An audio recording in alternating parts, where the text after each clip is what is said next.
She said, "Whatever, I don't need you anyway after our breakup fight." I said, "Prove it." Then I made sure she got the chance to. What she discovered about herself without me made her eat those words when. I 29 male guess I should have seen the writing on the wall, but when you're in it, you convince yourself things are different than they really are. Layla and I had been together for 4 years, moved in together after 1. Looking back, the red flags were there from the start. She'd joke about being bad with adulting and how I was her life manager. Cute at first. Less cute when I realized I wasn't her boyfriend. I was her personal assistant, who she occasionally slept with. The fight happened on a Thursday. I'd asked her to handle one thing while I was at work. Call the landlord about the broken dishwasher. Simple, right? Came home to find her on the couch, scrolling TikTok. Dishwasher still broken. Her excuse? "I forgot. Besides, you're better at talking to him anyway." That was it. 4 years of "I forgot" and "you're better at it" and "I'll do it tomorrow" just broke something in me. Layla, we need to talk about the division of responsibilities here. Seriously? It's just a phone call. It's not just a phone call. It's everything. When was the last time you handled anything without me having to walk you through it? She went from dismissive to defensive real quick. Her "wow, sorry I'm not perfect like you. Sorry I don't have spreadsheets for everything. I'm not asking for perfection. I'm asking for partnership. I handle our bills, appointments, shopping, cooking, repairs, planning. What do you handle?" "I work too. I contribute." "You work part-time at your friend's boutique, and yes, you contribute some money, but I'm talking about life management, adult responsibilities." That's when she snapped. Full volume, neighbors definitely heard everything. Her, "You know what? Whatever. I don't need you anyway. I was fine before you, and I'll be fine after. You think you're so important? You're not. You're just convenient." The word hung there. Convenient. Me, prove it. What? You don't need me? Prove it. Let's break up. You can show me how fine you'll be. She laughed. Actually laughed. Fine, watch me thrive without you micromanaging my life. She packed a bag and left for her best friend Becca's place that night. Posted some inspirational quote about new chapters on her Instagram story. Here's where I probably should have just let it go. But that word convenient, it rewired something in my brain. She wanted to prove she didn't need me? Okay, let's see. Update 1. Didn't expect to update this fast, but holy crap, the entitlement is real. So after Layla left, I started the obvious steps. She wasn't on the lease, never bothered filling out the paperwork. Guess who always handled that? I changed the locks, perfectly legal. Boxed up her stuff neatly, texted her she had 30 days to arrange pickup. First few days were radio silence. She was posting constantly. Brunches, nights out, living my best life captions. Cool, good for her. Then Tuesday hit. Got a text at 2 a.m. Her Netflix isn't working. Me, I changed the password. WTF, why? Give me the new one. Me, it's my account. You said you don't need me, remember? Are you serious, Ren? Over Netflix? You'll be fine without it. You're thriving, right? She sent about 20 more texts calling me petty. I didn't respond. Wednesday, different tune. Her, "Hey, my phone got shut off." "Okay, I thought you paid it this month." "I paid my phone. Yours was due on the 15th. You always handle that." "Not anymore. We broke up, remember? You're fine without me." Her, "This is so f'd up. Just pay it and I'll pay you back." "No, you can call them and set up your own account." Radio silence again. But Becca started posting passive-aggressive stuff about fake men who can't handle independent women. Sure, Jan Friday was beautiful. Got a call from an unknown number. It was Layla using Becca's phone. Her, "I can't access the bank account." "Which one?" Her, "Our account." "We don't have a joint account. You mean my account that I let you use my card for? I need money. Becca's getting sick of me not contributing. Sounds like a you problem. Open your own account. With what money? Your paycheck? From your job? That doesn't come until next week, and it's only part-time. Then maybe get more hours? Or another job? I can't believe you're doing this. After 4 years. I'm not doing anything. I'm just not doing everything anymore. You wanted to prove you don't need me. Here's your chance. She hung up on me. But here's the kicker. Found out from a mutual friend that she tried to go back to the apartment while I was at work. She didn't work, obviously. She apparently had a complete meltdown in the hallway. Building manager had to ask her to leave. She's now calling mutuals trying to borrow money because, get this, she can't remember any of her passwords for banking apps, credit cards, anything. Because I always handled that too. The woman who said I was just convenient can't even access her own money because she never bothered learning her own financial info. That's karma serving itself fresh. Update 2. This update is long, but so much has happened. I need to document this train wreck. After the last update, Layla went scorched earth trying to make my life difficult. Spoiler, it backfired spectacularly. First, she tried the emotional manipulation route. Started texting from different numbers, friends' phones, about how cruel I was being, how we were practically married and I owed her support, how she was struggling with mental health because of me. I kept every text. Responded the same way each time. You said you don't need me. I'm respecting that.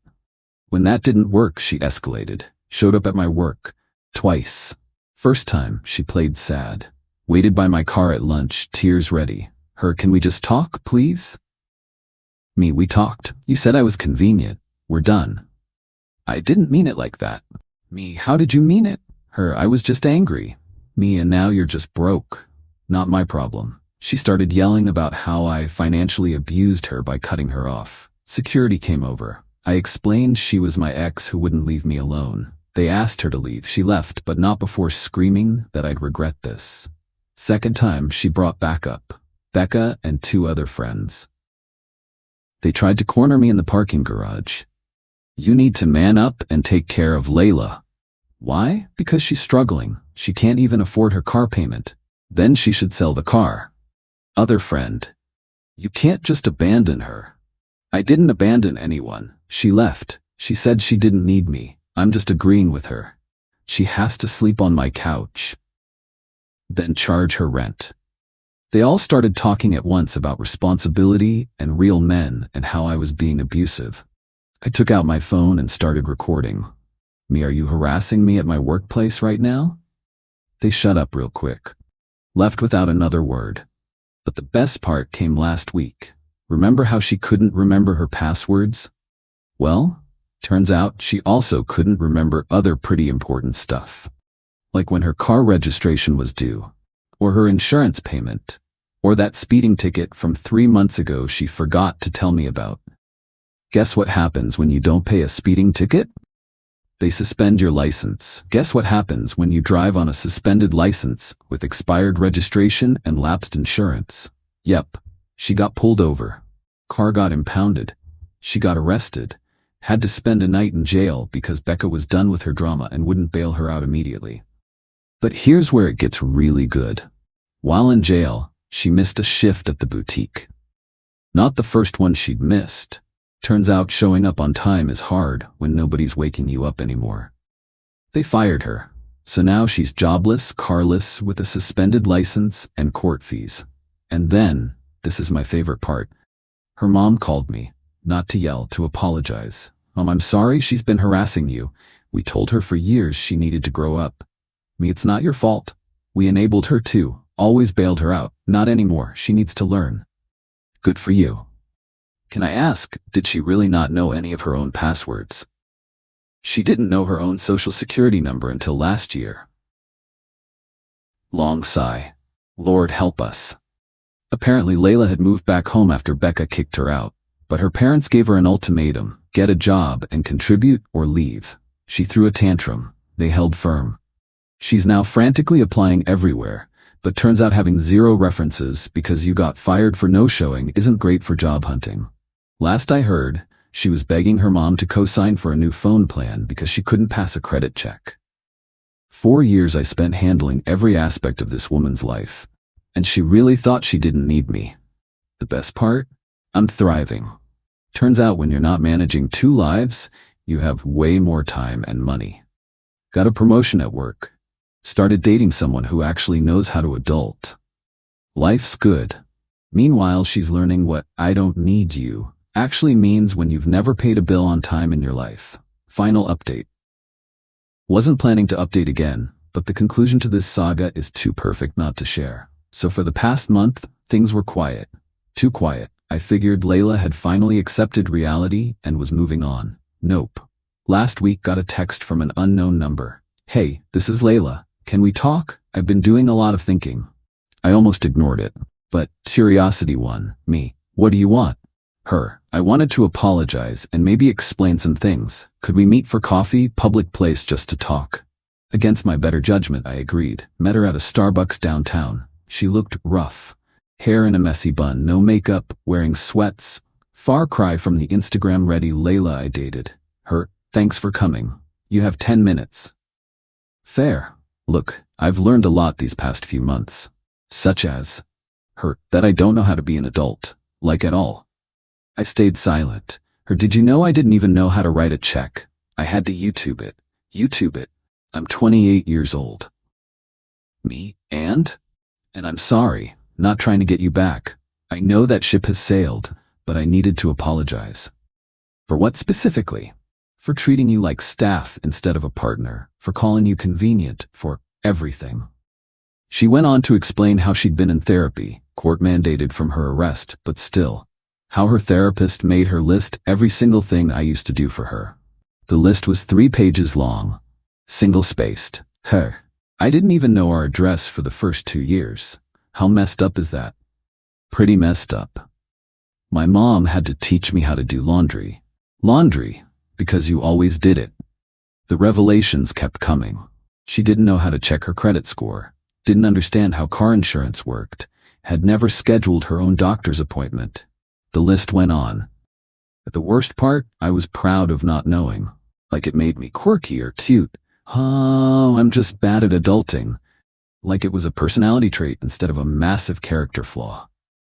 She told me she was working 2 jobs now, retail during the day, waitressing at night, living with her parents but paying rent, taking financial literacy classes at the community center, learning to cook beyond microwave meals. Her, "I have a spreadsheet now. For bills. I thought of you when I made it." I had to laugh at that. Her, "I'm not asking for anything. I wanted you to know that I get it now. What you dealt with, what I put you through, and I'm sorry." Okay. What do you want me to say? Good job for learning basic life skills at 28. No, fair. That's fair. She started to cry. Not the manipulative tears I was used to, just defeat. "Can I ask you something? What? Why did you stay so long if I was this bad?" "Because I loved you, and I kept hoping you'd want to be a partner instead of a dependent.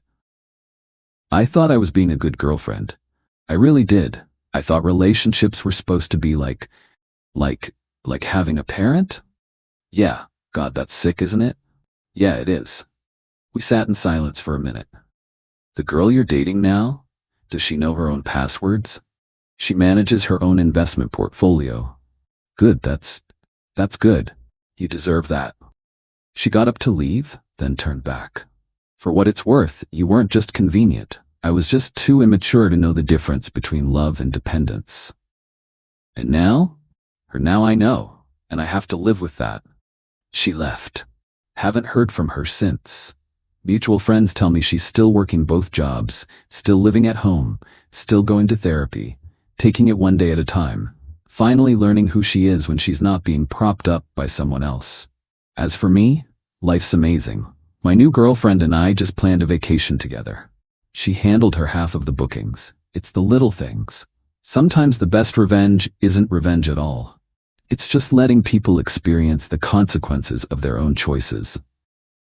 Layla said she didn't need me. Turns out she was wrong. But more importantly, she needed to be wrong. She needed to fail, to struggle, to learn. She spent 4 years mistaking exploitation for love and dependence for intimacy. Now she knows the difference. And honestly, that's the best possible ending for everyone involved. Don't get me wrong, I'm not rooting for her. I'm not her cheerleader, but I'm glad she's finally growing up, even if it took losing everything to get there. Because that's what happens when you confuse a partner with a parent. Eventually, you have to grow up, whether you want to or not.